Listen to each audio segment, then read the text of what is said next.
I realize as I read the concepts is that assessment is a key component of learning because it helps students learn. When students are able to see how they are doing in a class, they are able to determine whether or not they understand course material. Assessment can also help motivate students. If students know they are doing poorly, they may begin to work harder.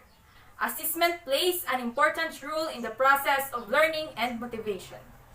Given the importance of assessment for student learning, it is important to consider how to best measure the learning that you want your students to achieve. Assessment should integrate grading, learning, and motivation for your students. Well-designed assessment methods provide valuable information about student learning. They tell us what students learned, how will they learn it, and where they struggled. Well-designed assessment can encourage active learning, especially when the assessment delivery is innovative and engaging. I believe it is important for learners to see how much they have learned over a long period of time. Being too strict may diminish students' interest and participation in the class, but being too flexible can also decrease students' engagement in the class. Therefore, I apply differentiation and come out with the different types of assessment that cater for different learners. And if I were become a professional teacher someday, several things I can do to check and evaluate whether my students have acquired the learning. During lecture, I will ask if there are any questions or if students would like to have a point clarified. A few observations on the student in class such as staying alert, paying attention, taking down notes, asking questions, listening, and reacting to my response indicate that they are learning. From this, I can gauge the level of understanding of the subject. Another way I can tell if students are learning is by evaluate the products of learning they reproduce, such as student works like project, essay, report, test, assignment, presentation, blog, discussion, paper, and etc. If most students fail the test, it might indicate that the subject was not taught adequately, or the assessment was so poorly written that the students were unable to apply their knowledge appropriately. By checking the students' performances, I can tell whether they have learned the subject. Another way I know that students are learning is by student reflections and self-assessments. Having students self-assess an assignment makes students reflect upon their work to see if they deserve a certain score. I also help them see their mistakes and rectify them.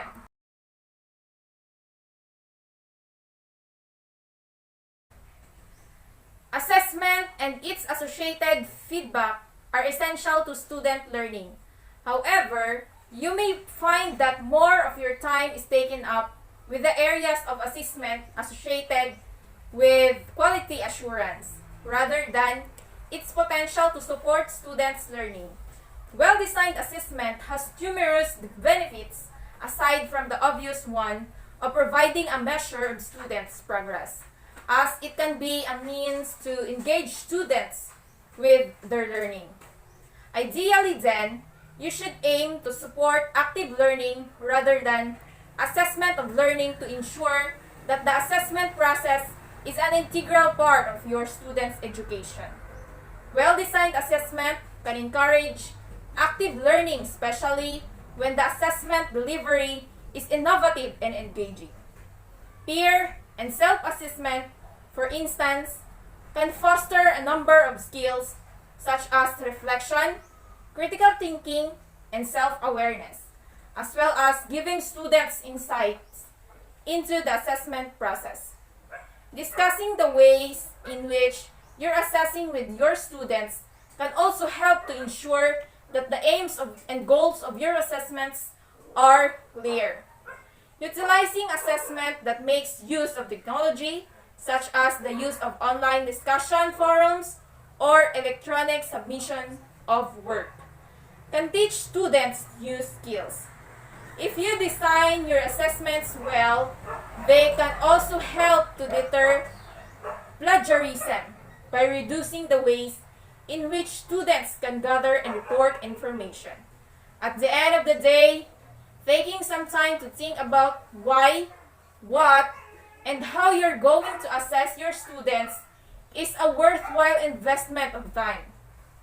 It can help ensure you're assessing the skills and knowledge that you intended, and it could open up new possibilities for different ways to assess your students, some of which may be more efficient and effective than the current methods you're using. The teacher provides advice and guidance and helps students clarify ideas and limit tasks. This rule can be a great way to pay individual attention to a student. It can also allow a teacher to tailor-make a course to fit specific student.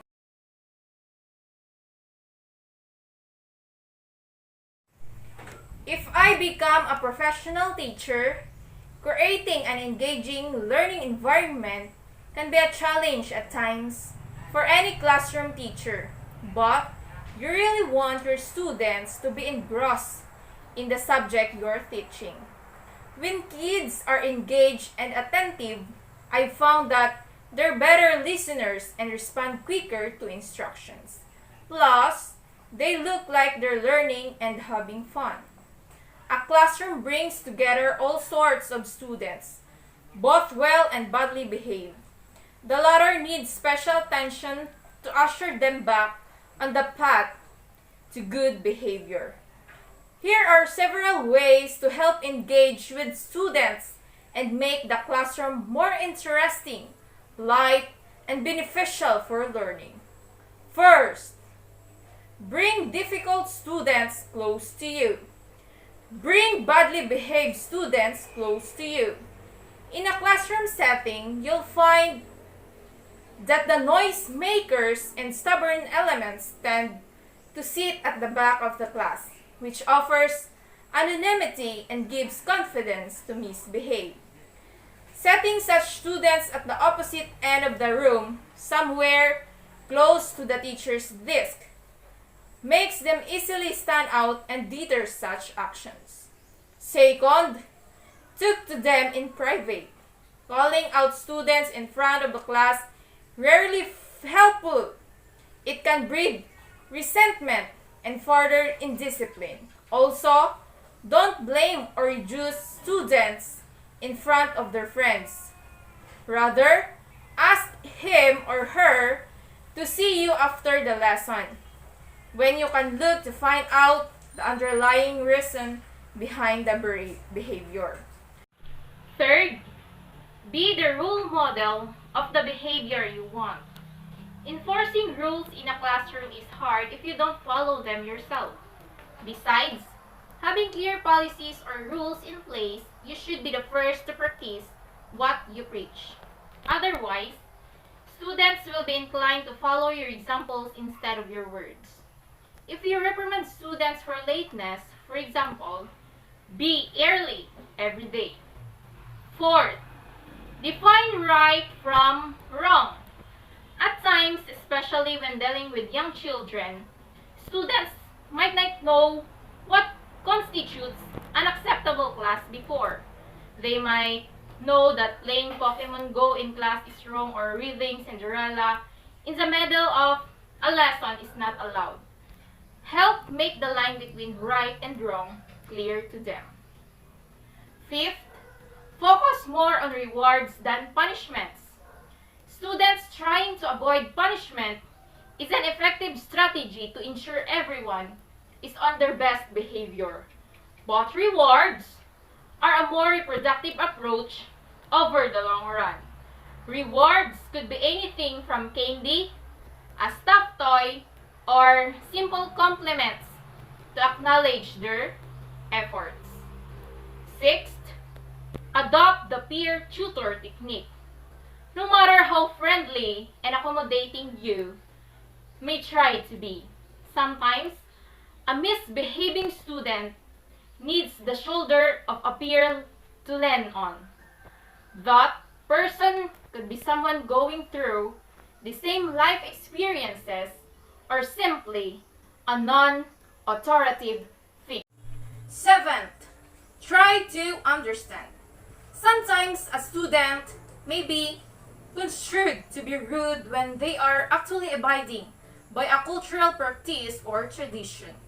In some cultures, for example, it is prohibited to look adults in the eye.